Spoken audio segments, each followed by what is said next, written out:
year. Well, it's time for the word on Wall Street. Top investors watching your money. Joining me now, AmeriVest Securities Head of U.S. Rates, Gregory Farinello, Walzer Wealth Management President, Rebecca Walzer, and Michael Lee, Strategy Founder, Michael Lee. Guys, good morning to all of you. Good morning.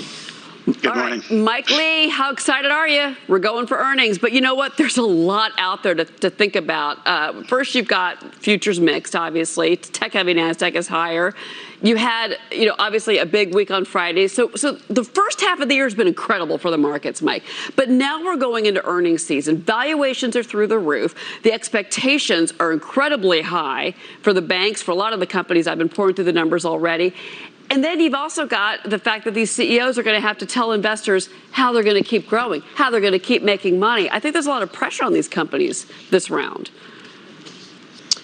Yeah, absolutely, Cheryl. But what I think is not talked about enough, and the big story of earnings since, roughly a year ago, is that analyst estimates have just been way too low. And what historically has happened is analysts come out and they are so overly bullish that analyst estimates steadily come down as the year goes on. Well, since, the third quarter of last year, it's been the opposite. And so we're looking at 65% earnings growth. A week ago, that was 62%. And on March 31st, it was 52%. And earlier this year, this quarter was looking at about a 20% earnings growth. So as the year has gone on, the expectations for earnings keeps going higher, which is the direct opposite of the history of sell-side analysts on Wall Street. So we are going to see gangbuster earnings from the banks this week. They're going to absolutely blow the doors off. However, I think the Treasury curve and yields declining is going to what dictates the stock price movements. So I don't think I'd be a buyer of any of those any of those banking stocks.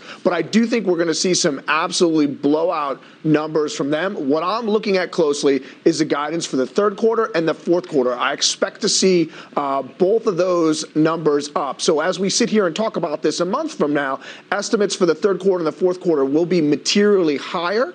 And I think we're going to come in closer to 70% earnings growth for this quarter, which will only lag the fourth quarter of 2009, which was up, I think, 109%. So it's going to be a really spectacular quarter in terms of earnings. And I think when people see that, they're going to feel a lot better about stock price valuations. Yeah, no, and I think you make a really good point about the banks, because even though you're saying they're going to have strong results, the interest rate environment is an issue for them. And